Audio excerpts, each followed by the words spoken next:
ክቡራን ተመልካቾች እንደምን አመሻችሁ። የዕለቱን የአሻም ቢዝነስና ምጣኔ ሀብት ዜናዎች ከዚህ እንደሚከተለው ወደ እናንተ ማድረስ ጀምራለሁ። በቅድሚያም እንደ ሁልጊዜው የውጭ ሀገራት ገንዘብ ምንዛሬ ተመናቸውን እንዲሁም የዕለቱን የወርቅና የዕለቱን የነዳጅ ዋጋ እንከታተል።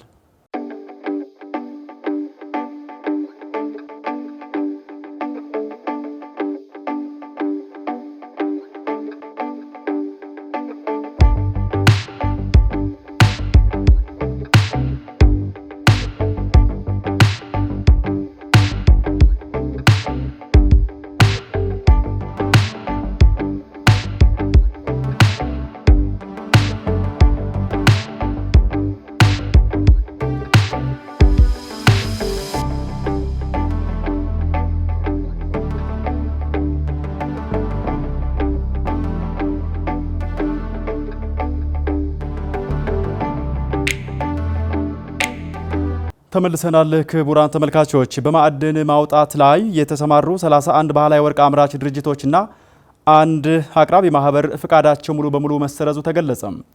በደቡብ ምዕራብ ኢትዮጵያ ሕዝቦች ክልል ማዕድንና ኢነርጂ ልማት ኤጀንሲ ዋና ዳይሬክተር ገብረ ማርያም ሰጠኝ እርምጃ የተወሰደባቸው ድርጅቶቹ ከባለፈው በጀት ዓመት ጀምሮ ምንም አይነት ወርቅ ለብሔራዊ ባንክ ያላስገቡ መሆናቸውን ተናግረዋል።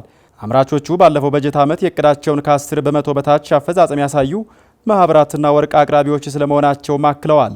እነዚህ እርምጃ የተወሰደባቸው በ31 ባህላዊ ወርቅ አምራችና አንድ ወርቅ አቅራቢ ማህበር ሲሆኑ ፍቃዳቸው ሙሉ በሙሉ እንዲሰረዝ መደረጉን አሻም ከክልሉ መንግስት ኮሚኒኬሽን ገጽ ያገኘችው መረጃ ጠቁሟል። ለዚህም የክልሉ ማዕድንና ኢነርጂ ልማት ኤጀንሲ ወርቅ የሚመረትበት ቦታዎች ተከታታይ ድጋፍ በማድረግ የወርቅ ምርት መጠንን ለማሳደግ እየሰራ መሆኑንና አዳዲስ ወርቅ ለማምረት ፍቃድ የወሰዱ ማህበራት ፈጥነው ወደ ስራ እንዲገቡ የማድረግ ስራ በሰፊው እየሰራ መሆኑን ጠቁሟል። ዳይሬክተሩ አክለውም የወርቅ አምራችና አቅራቢዎች በሀገር አቀፍ ደረጃ የተሻሻለውን ኢኮኖሚ ማሻሻያ ተከትሎ የወርቅ ዋጋ በእጅጉ እየጨመረ መሆኑን ተገንዝበው የሚያመርቱትን ወርቅ በህጋዊ መንገድ በብሔራዊ ባንክ ግብይት ማድረግ እንዳለባቸው አሳስበዋል።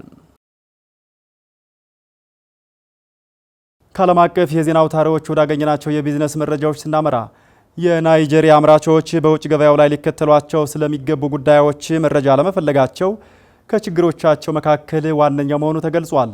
መሐመድ ንጉስ አብዱ የናይጄሪያ ኤክስፖርት ፕሮሞሽን ካውንስል የኦጉን ግዛት የምርትና ግብይት ዲፓርትመንት ጽህፈት ቤት ኃላፊ ሀዲዛ ካሺያት በብሔራዊ የሳይንስና ኢንጂነሪንግ መሰረተ ልማት ኤጀንሲ ናሲኔ በተዘጋጀው የስትራቴጂክ ፎከስ ቡድን ስብሰባ በአቤኦኮታ ኦጉን ግዛት ውስጥ በናይጄሪያ በተሰሩ ምርቶች ላይ ውይይት ተካሂዷል። በእውነቱም የናይጄሪያ አምራቾች ሸቀጦቻቸውን ወደ ውጭ በሚልኩበት ወቅት ከሚገጥሟቸው ዋነኛ ችግሮች መካከል አንዱ በውጭ ገበያ ላይ ሊከተሏቸው ስለሚገቡ ሂደቶች መረጃ መፈለግ አለመቻላቸው እንደሆነ ተነግሯል። ብዙ አምራቾች ምርቶቻቸውን ወደ ውጭ ለመላክ ምን እንደሚያስፈልጋቸው መረጃ ይፈልጉም ያለችው ኃላፊዋ በአብዛኞቹ ጉዳዮች በመስፈርቶች ላይ ህትመቶችን ከሰጠን በኋላ አብዛኛው ናይጄሪያውያን አያነቧቸውም፣ ማማረር ብቻ በቂ አይደለም፣ በቀረበልን መረጃ መጠቀም አለብን ሲሉ ተናግረዋል። ካሺያት ናይጄሪያውያን ስለ ናይጄሪያ የተሰራ ምርት ያላቸው አመለካከት እንዲቀይሩ አሳስበዋል። አብዛኛዎቹ በሀገር ውስጥ የተሰሩ ምርቶች በናይጄሪያውያን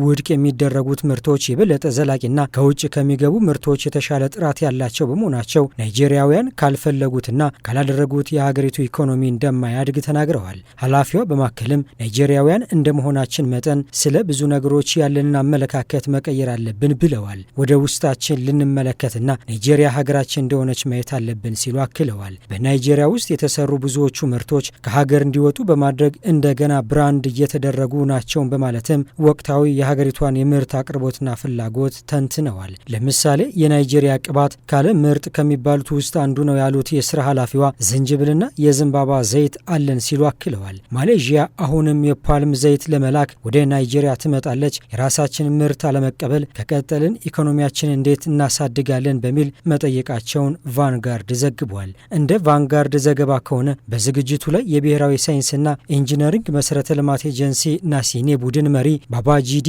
ሶያ ባደረጉት ንግግር ደግሞ በናይጄሪያ ውስጥ የተሰሩ ምርቶች ዝቅተኛ ፍላጎት በኢኮኖሚው ላይ ተጽዕኖ ከማሳደር አልፎ የስራ አጥነት ቁጥሩን እየጨመረው መጥቷል ብለዋል። በተጨማሪም የብሔራዊ ሳይንስና ኢንጂነሪንግ መሰረተ ልማት ኤጀንሲ ናኒሴ የናይጄሪያው ምርቶችና አገልግሎቶች አጠቃቀም በብቃት እንዴት ማስተዋወቅና ማበረታታት እንደሚቻል ግንዛቤዎችን ለመሰብሰብ ባለድርሻ አካላትን እያሳተፈ ነው ብለዋል። ይህንን ለማሳካት ናሲኔ ከተለያዩ ኢንዱስትሪዎች ጋር በመተባበር የሰለጠነ የሰው ኃይል በማብቃት ላይ እንደሚገኝ ገልጸው ኤጀንሲው ድርጅቶችን በመጎብኘት የመግባቢያ ሰነድ ከኢንዱስትሪዎች ጋር በመፈራረም የሀገር ውስጥ ማኑፋክቸሪንግ ለማጠናከርና የቴክኖሎጂ ፈጠራዎችን ለማስፋፋት እየሰራ መሆኑን ተናግረዋል። ማህበሩ የእኛን ምርቶችና አገልግሎቶች አጠቃቀም ለማስተዋወቅና ለማበረታታት እንዴት በአግባቡ መስራት እንደሚቻል ከባለድርሻ አካላት መረጃን ለመሰብሰብ ቡድኖችን ማዋቀሩም አስታውቋል። ከተለያዩ ኢንዱስትሪዎች ጋር በመተባበር የቴክኖሎጂ ፈጠራን ለማራመድና የሀገር ውስጥ ምርትን ለማሳደግ የሰለጠነ የሰው ኃይል በማብቃት ላይ እንገኛለን ብለዋል። በናይጄሪያ ለሁሉም ሰው የተሰራ በሚል መሪ ቃል የተካሄደው ስብሰባ በናይጄሪያ የማኑፋክቸሪንግ ፈታኝ ሁኔታዎችና የመፍትሄ ሀሳቦች ላይ ያተኮረ ሲሆን ቀደም ሲል በሌጎስ ካኖና ካዱና ግዛቶች ተካሂዷል። በስብሰባውም አምራቾችን ጨምሮ የተለያዩ ባለድርሻ አካላት እንደተገኙበትም በዘገባው ተመላክቷል። ዝርዝር የቢዝነስ ዘገባውን ለማሰናዳት ቫንጋርድን በዋቢ ምንጭነት ተጠቅመናል። የዩናይትድ ኪንግደም የምግብ አቅርቦት ድርጅት ዴልቨሮ ከሆንግ ኮንግ እንደሚወጣ አስታወቀም። የብሪታንያ የምግብ አቅርቦት ድርጅት ዴልቨሮ አንዳንድ ንብረቶቹን ለአንድ ተቋም ባልታወቀ መጠን በመሸጥና ሌሎች ንብረቶቹን በመዝጋት ከሆንግ ኮንግ ስራውን አቋርጦ እንደሚወጣ ተነግሯል። ዴሊቨሮ በሰጠው መግለጫ በሆንግ ኮንግ የኩባንያው ተግባራት ኪሳራ እንዳጋጠመው የገለጸ ሲሆን በአጠቃላይ ግብይቶቹ 5 በመቶውን ይሸፍናል ተብሏል። የዴሊቨሮ ዋና ኦፕሬሽን ኦፊሰር ኤሪክ ፈረንሳይ በሆንግ ኮንግ ውስጥ በእንቅስቃሴያችን ላይ የተሳተፉትን ሁሉንም ሰራተኞቻችንን፣ ሸማቾችን፣ አሽከርካሪዎችንና ሬስቶራንቶችን እንዲሁም የግሮሰሪ አጋሮችን እናመሰግናለን ብሏል። ባለፉት 9 ዓመታት ውስጥ ለብዙ ሰዎች አስደናቂ ምግብ በማቅረብ ኩራት ተሰምቶናል ማለታቸውን ኤሮፒያን ሱፐርማርኬት መጋዘን ወይም ኢኤስኤም አስነብቧል። የዕለቱ የአሻም የቢዝነስና ምጣኔ ሀብት ዜናዎች ተጠናቀዋል።